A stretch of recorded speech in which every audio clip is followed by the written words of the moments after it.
Hello students, मैं पूनम शर्मा। कैसे हो आप सब? आई होप आप सब अच्छे होंगे। तो डियर स्टूडेंट्स, हम हिंदी व्याकरण की जो सीरीज़ कर रहे थे उसमें आज मैं आपको अलंकार करवाऊंगी। अलंकार आपका हिंदी ग्रामर का काफ़ी इम्पॉर्टेंट टॉपिक है। ये 10th क्लास में भी आता है। क्लास 10th में 4 मार्क्स का आता है आपका अलंकार। ठीक है, तो अलंकार देखिए, अलंकार सबसे पहले आपको पता होना चाहिए अलंकार होता क्या है। अलंकार जो शब्द है इसका मतलब होता है आभूषण। आभूषण क्या होते हैं? जो कि होते हैं गहने। जैसे श्रृंगार करने के लिए आभूषण पहने जाते हैं इंसानों द्वारा। ठीक है, इंसान जब श्रृंगार करते हैं, चाहे स्त्री हो या पुरुष। देखो, ये परिभाषाएं ना पहले की बनी होती हैं। ठीक है, पहले की बनी हुई है। तो पहले स्त्री और पुरुष भी आभूषण पहनते थे। आपने देखा होगा, जैसे राजा महाराजा होते थे वो पहले आभूषण पहनते थे। ठीक है, तो इसीलिए जिस तरह से स्त्री या पुरुष को श्रृंगार करने के लिए आभूषणों की आवश्यकता होती है, उसी प्रकार हमारी जो कविता होती है उसे भी जो वो उसका जो सौंदर्य बढ़ाते हैं उन्हें अलंकार कहते हैं। ठीक है, देखो जैसे कि यहाँ पे लिखा है कि जिस प्रकार नारी के सौंदर्य की शोभा को आभूषणों से होती है, उसी प्रकार काव्य की शोभा अलंकारों से होती है। अलंकार दो शब्दों के संयोग से बना है, अलम प्लस कार। देखो, अलंकार शब्द को जब हम तोड़ते हैं तो दो शब्दों से बना है, अलम प्लस कार। अलम का अर्थ होता है आभूषण अथवा गहने, और कार शब्द क्री धातु से बना है। इसका अर्थ होता है करना। इस प्रकार अलंकार का अर्थ होता है भूषित करने वाला। ठीक है, भूषित करने वाला मतलब क्या है? आभूषणों को धारण करने वाला और उससे जो शोभा बढ़ती है अथवा शोभा बढ़ाने वाला। तो जो अलंकार हैं वो क्या करते हैं? शोभा बढ़ाते हैं। जब इंसान इन्हें पहनते हैं तो इंसानों की भी शोभा बढ़ाते हैं, और जब कविता में शब्द या अर्थ इसे धारण करते हैं तो उनकी भी शोभा बढ़ाते हैं। ठीक है, इसमें यही बातें बताई गई हैं। उसके बाद बताया गया है कि काव्य के सौंदर्य को बढ़ाने के लिए अलंकार प्रयोग किए जाते हैं। जो काव्य के सौंदर्य को बढ़ाते हैं उन्हें अलंकार कहते हैं। ठीक है, अब अगर हम बात करें अलंकार के भेद कितने होते हैं।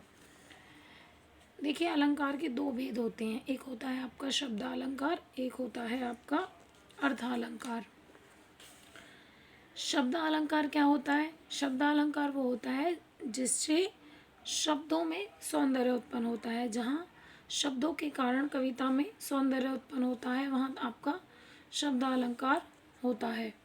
ठीक है, और जहाँ पे अर्थ के कारण कविता में सौंदर्य उत्पन्न होता है वहाँ पे आपका अर्थालंकार होता है। आपसे अगर पूछा जाए अलंकार के भेद कितने होते हैं तो आप बताएंगे कि अलंकार के दो भेद होते हैं। कौन कौन से? शब्दालंकार और अर्थालंकार। चीज़ों को समझ के साथ हमें याद करते रहना चाहिए। ठीक है, समझ लेंगे तो याद अपने आप हो जाएंगी। सिर्फ रटना नहीं होता, अगर हम समझ लें तो चीज़ें हमें लंबे टाइम याद रहती हैं। अब देखो, शब्दालंकार की यदि हम बात करें तो इनके भेद होते हैं। शब्दालंकार के आगे भेद होते हैं और अर्थालंकार के भी अपने अलग भेद होते हैं। तो देखो, शब्दालंकार के यहाँ पे जैसे बुक्स वगैरह में कम ही दे के रखते हैं, आप आगे जब देखोगे तो आपको और भी भेद मिलेंगे, मैं उन्हें भी बताऊंगी। पहले आपको मैं मेन बता दूं। जैसे आपका शब्दालंकार है तो शब्दालंकार के 3 भेद हैं यहाँ पे, अनुप्रास, यमक और श्लेष। इसके अलावा 2 भेद और होते हैं शब्दालंकार के। एक तो आपका वक्रोक्ति होता है और एक पुनरुक्ति होता है। ठीक है, इसके 5 होते हैं, पर नॉर्मली हम जब पढ़ते हैं तो 3 ही पढ़ते हैं। आपके जब कॉम्पिटिटिव एग्ज़ाम की आप तैयारी करते हो तो वहाँ पे आता है। ठीक है, आप याद रख सकते हो, एक होता है वक्रोक्ति और एक होता है आपका पुनरुक्ति। ये आपके शब्दालंकार के ही भेद होते हैं। अब हम इन्हें आगे देखेंगे ये होते क्या क्या है। देखिए, अनुप्रास अलंकार। अब अनुप्रास अलंकार क्या है? बहुत इजी होता है अनुप्रास अलंकार। जब कविता में एक ही वर्ण की आवृत्ति बार बार होती है तो वहाँ अनुप्रास अलंकार होता है। जैसे बनन में, बगन में, बगरयो बसंत है। अब देखिए, यहाँ पे ब शब्द की आवृत्ति है, क्या बोला है यहाँ पे, बोला है वर्ण की आवृत्ति। वर्ण क्या होता है, आपको वर्ण और शब्द पता होंगे। जो यहाँ पे ये हैं, ये क्या हैं आपके वर्ण हैं, ये बा है, बा है, बा है, ब स त, अंक की बिंदी भी है बसंत। ये बसंत इन वर्णों से मिलके बसंत क्या बन गया, शब्द। ठीक है, तो यहाँ पे क्या होता है, वर्णों की आवृत्ति होती है। जैसे यहाँ पे देखेंगे, चारू चंद की चंचल किरणें खेल रही जल थल में। अब यहाँ पे चा वर्ण की आवृत्ति है, च च च। ठीक है, तो इसी तरह से ये जो वर्णों की आवृत्ति होती है ये आपकी अनुप्रास अलंकार में होती है।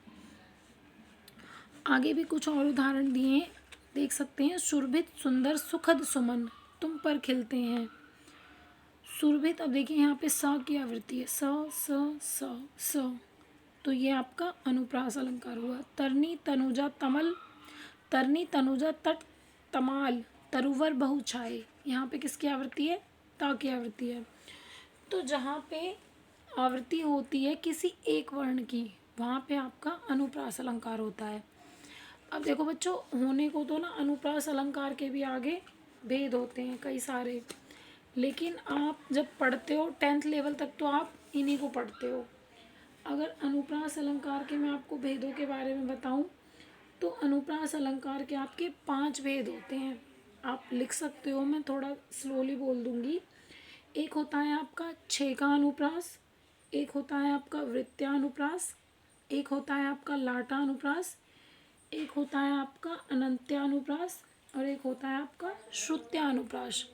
ठीक है, स्कूलिंग में तो आपके लिए बस इतना ही बहुत है, आपको ये पता हो कि ये जो मैंने बोले हैं ये मतलब एक वर्ण की आवृत्ति ये आपका अनुप्रास होता है। इसके अलावा जो 5 भेद मैंने आपको बोले हैं, मैं बेशक एक बार फिर बोल दूंगी, आप वीडियो को थोड़ा स्लो करके स्टॉप करके उन्हें आप लिख सकते हो जहाँ पे आप नोट्स बना रहे हो।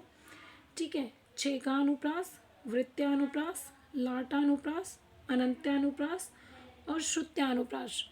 अगर आप लोग कहेंगे तो आप कमेंट कर देना। अगर आपको ये है कि इनको भी मैं डिटेल से पढ़ाऊँ तो मैं आपको पढ़ा दूँगी। ठीक है, तो वो तो हैं आपके अनुप्रास के भेद। सिंपल यही है, अगर अनुप्रास पूछा जाए तो एक ही व्यंजन वर्ण की आवृत्ति।